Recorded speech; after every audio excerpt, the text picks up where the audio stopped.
Gentlemen, ladies, we have some, what they refer to as random questions. You know the format. Bring it. What is one skill every boxer in the world should master? It's the jab. If you get that right, you don't even have to actually use any other punch. But this takes a great deal of intense pressure you have to put on yourself to, you get onto that wall bag and, it's like you're trying to throw 300 jabs around, which actually looks like this. But you do it, okay? It'll kill your arm. Get down to 200 to where you can do it like this. Then down to 100 to where you can do... Okay. Once you have an opponent at the end of your jab, effectively, it's like a radar. It's like the radar is locked on him and he'll not get off of it. And you don't need any other punches. And in actual fact, it opens the door for the right hand, the left hook, the uppercut, the overhand right, the left hook. I was probably, like many, well, I've got to actually use my right. I've got to do my left hook. I've got to do my right hand. I've got to do my uppercut. And, you're still mixing. Because it's like, well, I've got to do that because I can't just do the jab. Well, I've been through that, and it's what you will go through. Stick to that jab, master that one thing. Everything else comes. If you apply it, you may one day hear them say, he hit him so many times with the jab that the guy was begging for a right hand. That's right. That's a term they use. I had a fight against a fellow called Henry Wharton, and I think if you watch that, 1, 2, 3, 4 rounds, the first 4 rounds, you're seeing a jab of divinity. It was beautiful. Stance, balance. If you're orthodox, you got to make sure that your right leg, your right foot is cocked like this. It's always like that. It's never flat. If you're flat-footed, you're slow. And obviously, when you're on the toes or on the ball, if you will, of your if you're orthodox, if you're on the ball of your right foot, then that gives you the ability to spring forward, and push forward with your body weight, and it's your body weight that does the damage if you have developed the jab to where it's then like a ramrod. It's hurtful. It's a hurtful punch. Hello, Chris. I heard in the press conference with Chris Eubank Jr. and Conor Benn, I heard Nigel Benn saying that Conor Benn was a better fighter than him. Do you believe that Conor Benn was a better fighter than Nigel Benn? That makes no sense. It makes no sense because effectively over the last 3 years, he's had 3 fights because of some type of a drug accusation. Not just an accusation, that he was found to have substances in his body that were illegal.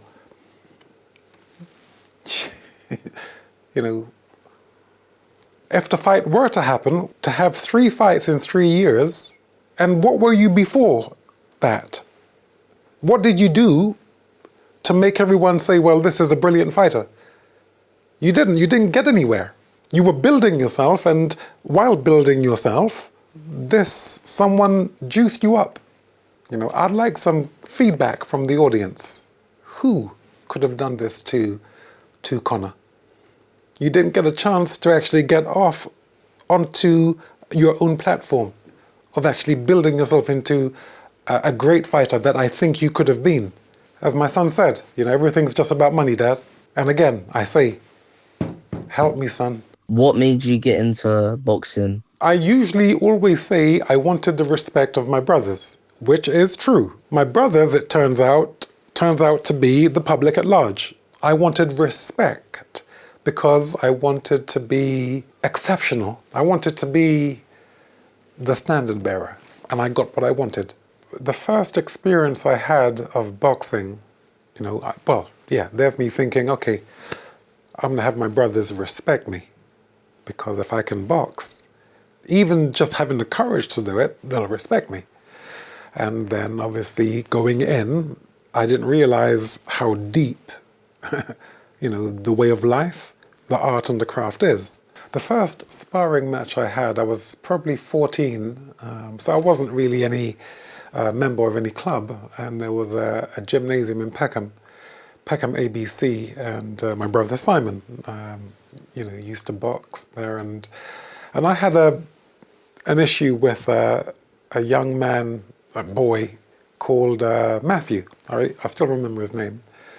And I had a sparring match with him because there was beef between me and this Matthew. And I remember, if my nose could be broken, it can't break because it's the nose of a king, you see? So, you hit it and it just goes flat. So I remember him hitting me on the nose, and I remember my eyes watering, and I remember thinking, I really don't want to do this. That was my intelligence at play in my mind. I really don't want to do this because it really hurt. If you get hit on the nose, obviously, again, it can't break because this part of my nose is flat, if you will. And I remember thinking to myself, no, this is not for me. This hurts. All I really remember about that first sparring session is that it really hurt. Somehow more so than the beatings I got from elsewhere, outside of the ring, in school, my brothers. It just hurt a lot more, and I think it hurt a lot more because it was controlled, if you will. And somehow you have it in your mind that because of the gloves, well, it's not really going to hurt that much. That is not true. It is very painful, is boxing. Yeah, Matthew. If you happen to see this, Matthew, I mean, that's got to be some 50 years ago. If you happen to see this, call in. I'd like to actually thank you for your service. Yeah. Hi, Chris. Regards from Thailand. I'm a big fan of you and your boxing career. As a fellow Brightonian, you shared a couple of words with me over the years, which have always been well appreciated. Chris, a serious question. After you knocked down Steve Collins in the first fight, how much did the impact of the Michael Watson fight prevent you from trying to finish Steve off? So yes, I'm looking forward to hearing the insights and your commentary on that fight, and I wish you the very best of luck. Take care.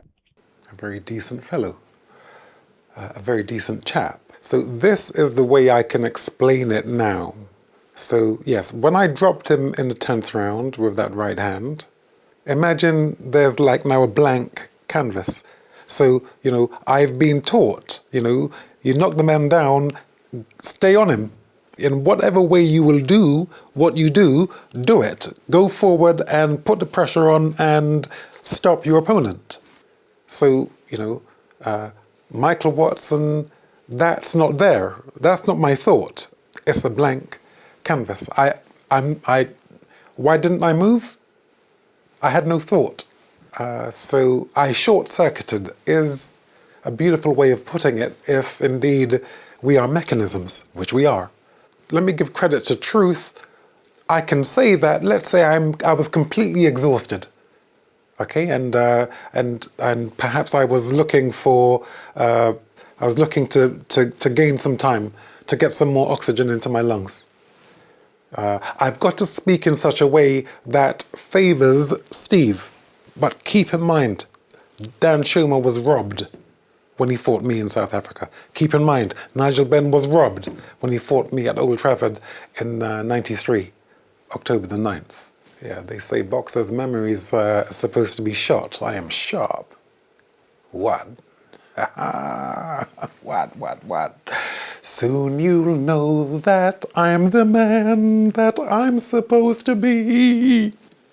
Yes, soon you'll know I am the man that I'm supposed to be. All right. I will give you the answer to whatever question you ask. Hi Chris, just got a question for you. How do I make my voice sound like yours? Cheers, bye. I still didn't understand that, and so therefore we're going to strike you. Stop speaking so quickly. The idea in life is to make yourself clear. Sometimes I'm speaking to people and they are reciting poetry to me and they're rushing it through. Do not rush. I say slow down, speak perfectly in situ of what you're saying. People need to hear. Let me give you an example. Okay, so I could say, but that was nothing to what things came out from the sea cave down quicker earth yonder. You see, I started slow, but I sped up, so you understood that, oh, I didn't really get the last part because he speeded up. Oh, but that was nothing to what things came out from the sea caves on Crick Earth yonder. You see, you understood that because I wasn't speaking so quickly. You know, the ears and the mind does the hearing, and the idea is, you know, the person has to put together what you're saying so they can make a picture in their minds. So slow down. All right. Hi, Chris. Good morning from Spain. I just came across your podcast today on YouTube, and I have to say, I'm just absolutely mesmerized. It's incredible. So thank you very much, sir. My pleasure. Thank Just you. very quickly, I want to say that growing up as a young teenager, I had the Nigel Benn jacket, the Dark Destroyer Benn jacket, Team Benn. I was a huge Benn fan. I absolutely, I don't want to say hated, but I really did not like you because I was Team Benn. However, that changed over the years, and I just realized you were just so special, absolutely incredible. So thank you, sir, for your for the energy, the professionalism, the commitment, the fights, the memories. And so my question to you is, if you could go back in time, if you could go into a time machine at the peak of your career, so it's obviously a hypothetical, who would you like to have fought, you know, when you look at the history of the former champions? God bless you, brother, and it's great to see you in a great place. Thank you very much. Wow, wow, wow, wow. That's a tremendous uplift. Unfortunately, the answer isn't going to be what you expect, because I don't, my mind never worked that way. I boxed because I wanted respect from my brothers. You know, I know how dangerous, I was intelligent, so James Toney, whew, you know, if he came into my purview, let's say, if he was ever number one contender for my title, I would then have to fight him. Because he was champion in his own right, he was never a contender. I'm not trying to unify against him, because I don't see how I beat him. I didn't have the type of mind, you know, I am silverback, but I'm silverback because I'm intelligent. Okay, so I'm glad that Nigel Benn was my, you know, adversary. He was the one. I'm glad it wasn't James Toney. I'm glad it wasn't Roy Jones. I'm glad it wasn't Mike McCallum. I'm glad it wasn't Marvin Hagler. I'm glad that was a different time. Thomas Hearns, Roberto Duran. I'm glad I wasn't in that time. We're cast. So, you know, my path has been plotted already. I don't believe this to be true. I know it to be, okay? So Nigel was my adversary. There, but for the grace of my father, go I, where I didn't have to fight these guys. I wouldn't have dodged them. They were world champions in their own rights. So to unify is a call out. Okay, well, I want to unify. I wasn't that naive. Oh, you may be able to, because you've got a good chin and, you know, I can see a way. I couldn't see a way to beat James Toney. No, that's just, you can't beat guys like that. You just can't beat them. And how Roy Jones did it against James Toney, how he beat him, was on reflex. I didn't have the reflexes that Roy Jones had. Mike McCallum, here's a guy who has been trained, so he's been brought up and trained to, he doesn't stop punching. He goes up and down. Head, torso, body. Body, torso, head. Head, torso, and he doesn't stop. So he will punch for 3 minutes of every round. I couldn't beat that. This is how we build great fighters, by telling them to instruct and use their common sense. What are you capable of doing and what are you not capable of doing? You have to be very intelligent about this game here, otherwise it will kill you. And kill isn't just you lose your life. Kill your abilities to move. Kill your abilities to be able to think, to be able to remember. You've got to be clever to stay alive. It probably wasn't the answer you were looking for, but it's a really good answer because it's the truth. You know, I'm not a madman.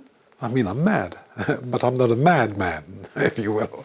Okay, all right. You talked about the fight with Nigel, where you could sense a lot of people were against you. But then since that time, there's a lot of people that has essentially just become fans of you and essentially changed their mind. Have people come up to you and said that to you before, or is that the first time you've heard something like that? So you have these people who speak against you, but you never see them. I never met these people. I don't meet this negativity. It's always someone speaking about you behind closed doors or behind a keyboard. I've only ever met people who liked me, and they have been numerous, and it's been non-stop. Of course, there was a time when, you know, I'd get called names. You know, I'd have people tell me in the street, I hate you. But this was media-led. Rudyard Kipling, in his If, he says, if you can bear to hear the truth you've spoken, twisted by knaves to make a trap for fools. That means I speak, it's taken out of context, and it's made, so they write in these tabloids, and they write it in a way you buy the tabloid. It's a business. But that's not me. So I've always enjoyed the public. And if I was offended by them, then I didn't take it personally because ignorance is something I forgive. You just don't know me. I'm not going to condemn you because you're ignorant. And when I say ignorant, I mean because you've chosen to ignore that this is a business that they are printing. You're choosing to ignore that. I'm not going to dislike you for it. You'll come around, and people have come around. What I've done, I've just remained true to the spirit. I've remained righteous. I haven't bowed to people's criticism. When I drove the truck for 6 years as my normal car, this was me being an entertainer. I wasn't showing off. I was being a showman. Huge difference between the two. You know, I enjoyed my career. I enjoyed my life.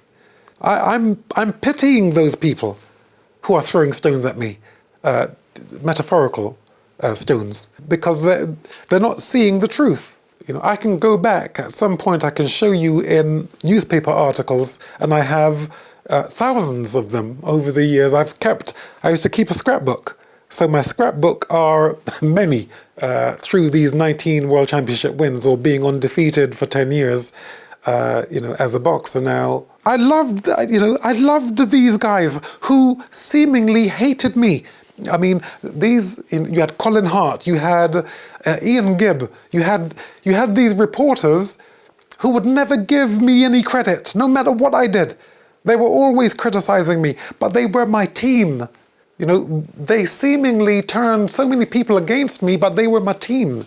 That was the game. And I was never against him. I remember Ian Gibb, I don't know whether he's still alive. If he is, you know, I'd love to see you again, because this guy truly hated me. Oh, he was, I used to say to him, Ian, make sure you don't go light on me. You got to, you know, bring it on a bit heavier this time. This guy, he despised me with a vengeance. And I loved him for it, because he made me more interesting, if you will. I knew that it would cause, you know, hold on a minute, but this guy seems to be, he's always kind of, you know, reasonable in his responses. Yeah, he dresses a bit strange, and yeah, he drives some odd vehicles, but actually he never really says anything untowards. He never uses bad language. And these guys, they despised it that I was well behaved. They were my team. I loved these guys. I remember Colin Hart actually saying, there was a docufilm called Sports Life Stories, and I remember him saying, you know, Eubank, he allowed us to actually sell newspapers every day. He was in the media, he was in the newspapers every day, and I wish we had another. But what they gave me was nothing but stick. But that was my game. I never took offense because I know who I am. I'm a sweetheart in a very vicious, unkind, laden with low vibrational beings. But that's not me. I'm going to continue to show my light. I'm going to continue to smile. The last thing I say in this particular docufilm is, all you people who disliked me and even hated me, I won you around. And if I didn't win you around, still I had you sitting on the edges of your seats. I had you punching the air. I did my job. I entertained you. That was my job. And it's fantastic because even for the people who may still dislike me today, I entertained you. You know, you were on the edge of your seat, you know. We did this together. I could not have done it without you. If you were always praising me, there wouldn't have been any friction. Nigel, you said you've apologized now, which I accept wholeheartedly. I'm so very happy that you've come to it and that you've asked for forgiveness. You know, I forgive you because it's just a game. And, you know, we played it where we captured the minds and the hearts of the nation. So I'm grateful for you playing your role. You're my partner. Hi, Chris. Cicero said that gratitude is the parent of all virtues. Do you agree? And if there needed to be two parents, what would be the other one? Well, it's love, gratitude, and praise. Praise. Praising what? Praising who lives within. When you're dancing, you're praising. See, the music that you're hearing when you're dancing, you're praising who lives within, because who lives within is who has made this music, because the spirit is in everyone. So when you're dancing, you're praising the spirit. If you keep these kind of, let's say, as necklaces, you can never go wrong. Loving is it's the key. It's the most powerful of vibrations, of which I'm the carrier. Soon you'll know that I'm the man that I'm supposed to be. Ah, ooh, ooh, ooh, ah, ah, ah, oh. Soon you'll know that I'm the man that I'm supposed to be. That's who I am. Ah. Hello, Chris, mate. Just wondering, if you had to carry your push bike for 332 meters, would you carry the bike under your right arm or under your left arm? And why? Well, I would carry it underneath my right arm because I'm right-handed. Huh? You know, I don't want anyone mistaking my to be da. Sorry. Thank you. Evening, Christopher. It's Tom here from Bromley, South East London. Where's the coldest place you've ever been on the world? And why were you there? Let's do the temperature and the geographic position first. I would have to say New York, but New York City in February. Oh, that's a cold that is it's a killer. It's a monster. Okay, I've got to be fair here. It seems when I was there at between 16 and 21, 22, learning my trade, it seemed New York City was a very cold environment in terms of the feeling between people. To me, I could see that they were all surface. There was very little depth. to people, and I found that remarkably cold. But that's probably why they say if you can do it here, if you can do it in New York City, you can do it anywhere. And that's what I did, because they were extremely cold. Good evening, Chris. If you could start your boxing career all over again, what would you change and why? I wasn't as confident. My confidence was, it was blind. I didn't know it was true. I didn't know it was true. That's a really strange way to put it, right? I didn't know it was true that I was confident, because confidence is the key. No one told me at that time, speak to yourself, young man. Look at yourself in the mirror. Speak to yourself. You are confident. You are the best. You are simply the best.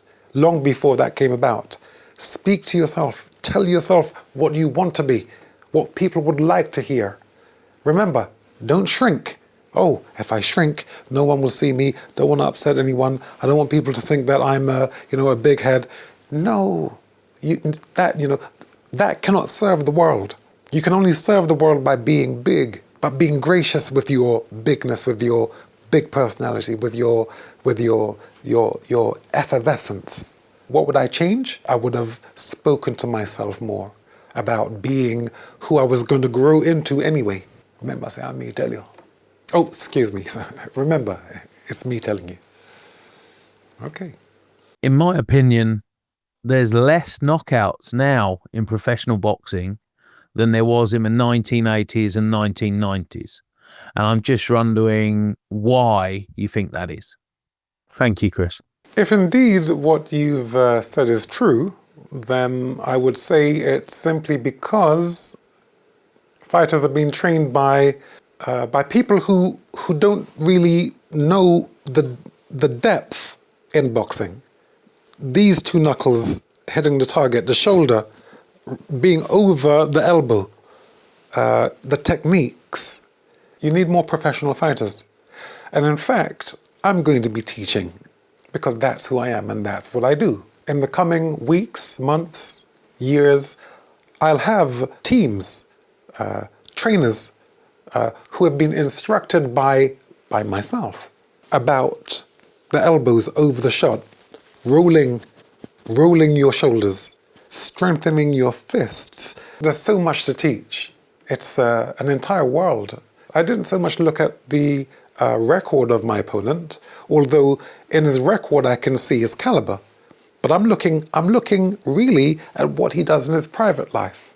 If he mismanages his life, he'll mismanage his training techniques, and his learning abilities would have been compromised. This is about being true. And you find out about a man in terms of truth when he has nothing left, it seems. Or when he gets hit hard and he's maybe a few rounds behind, you'll see them quit. What I teach is how to stay there and take that beating. But I'll teach you how to actually give a beating. I'll teach you how to protect yourself. The strength is in you. But how can they teach you this? Those who've never had the gloves on. Because it takes skill, it takes fortitude, it takes resilience, it takes intelligence. If these principles aren't applied, you are basically, you're earning money for the promoters. You're a guy making fights for the promoters for them to make money. And you will become fodder, is what they refer to when you're talking of fighters who are just, they're earning a few £100, a few £1,000 to build up another fighter. Again, when I speak from experience. I'm not speaking, as someone who's, got an issue with promoters for no reason. Okay, my brother Simon Eubank, look, see whether you can find his name on BoxRec and see how many fights he had. You'll see he had 27 fights. 7 of those wins, 20 losses. 20 losses in boxing means you're being hit. And when you're being hit, again, you're losing the fight, and you're doing it for whatever small amount of money the promoter's paying you. And he calls you in every few months in order to actually build up another fighter, because it's a racket. Everything is a racket. Everything is, it's a business, okay? My brother died. Okay, so let me explain to you this, okay? I'm a very strong man, as you would have thought. In the last 6 months, I couldn't go to the hospital to see him because he was in spasm.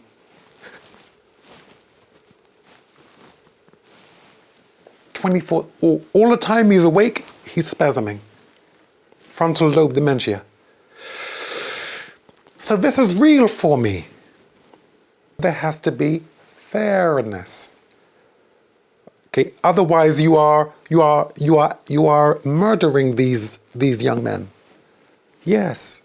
And when I say murder, you say, well, okay, that's a bit too strong. My brother's dead. It wasn't because of an accident elsewhere. It's boxing. You know, what I'm about is, as we go forward, I have to use my brother as an example to save other fighters so that it's fair.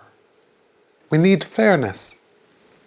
Good afternoon, Mr. Eubank. My name is Ferris, and I'm an amateur boxer, and I tend to have this problem. I have shaky legs. How do I combat that, and how do I get over it? So did you combat it? Since in your fights against Nigel Benn, you did have shaky legs as well. Yeah, most certainly, yes. I'm so glad you saw that particular episode where I narrate over the fight. And at the start of the fight, I talk about my legs shaking. Act. You have to act. You can't show that your legs are shaking. That's called bad acting. And when you act badly, you're giving then the opponent, you're giving him resolve. Oh, I can definitely beat this guy. His legs are shaking. You got to mask that, as I had to mask it.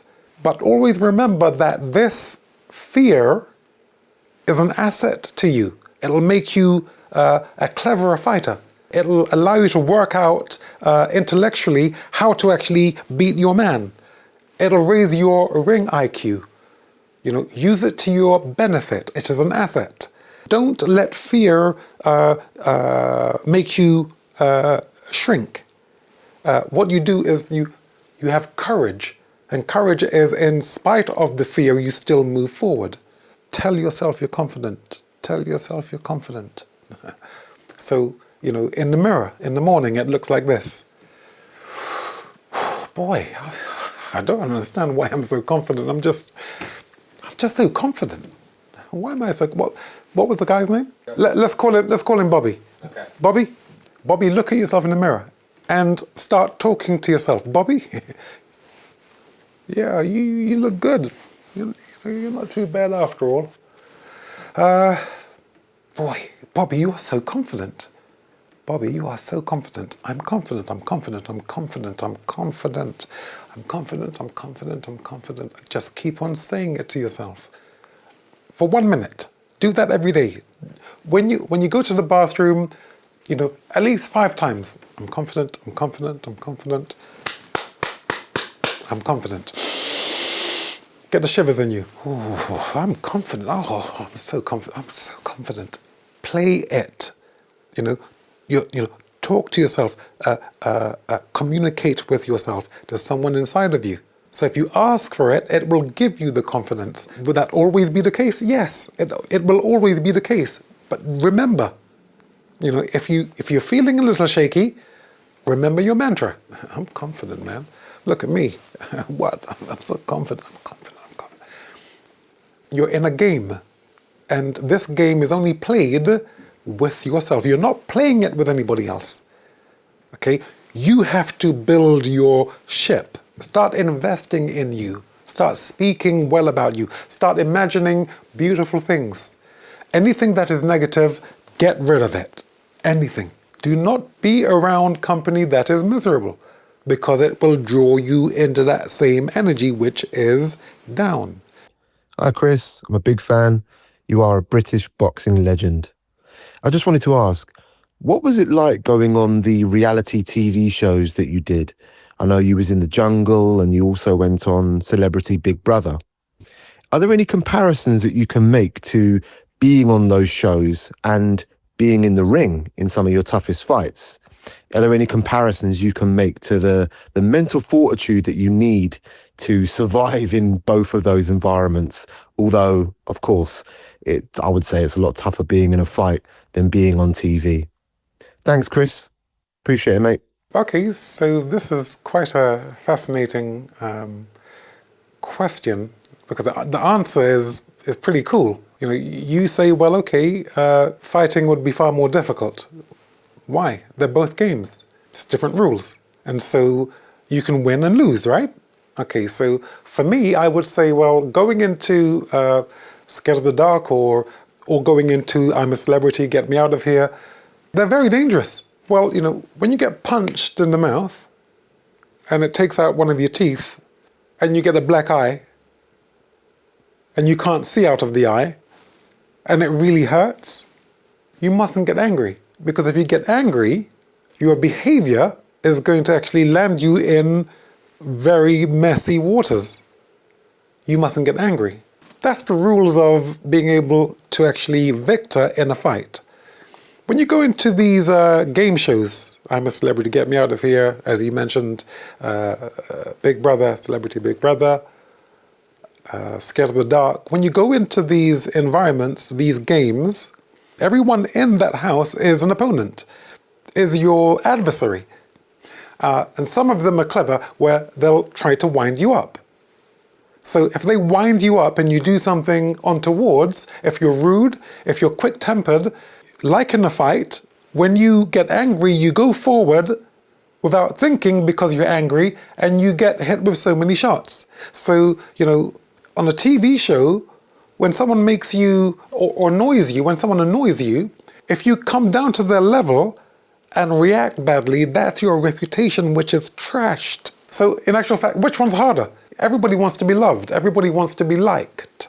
You know, and in these environments where these games take place, you know, by these shows, in these environments, effectively, you know, your personality is on the line and it can be easily toppled.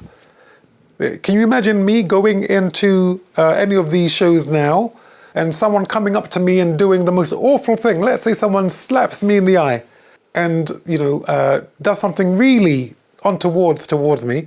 What if my reaction is in the negative? You know, it will not justify.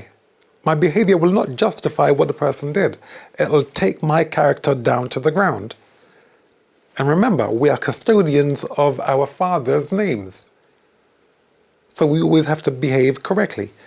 We always have to be patient, kind, mustn't envy, mustn't boast, mustn't be proud, mustn't be rude, mustn't be self-seeking, mustn't be easily angered, and must keep no record of wrongs. This is the personality of the Spirit. And you know, once you have on this cloak, if you will, once you have on this personality, no one can upset you. And if you can actually, okay, get into the ring and have a fight, if you can take care of that, then you can take care of seemingly people, you know, speaking to you in a way that you may not like. So everything has to be handled with grace. I rest. Give it to me one time. Give it to me 2 times. Give it to me 3 times. Yeah. Give it to me 4 times.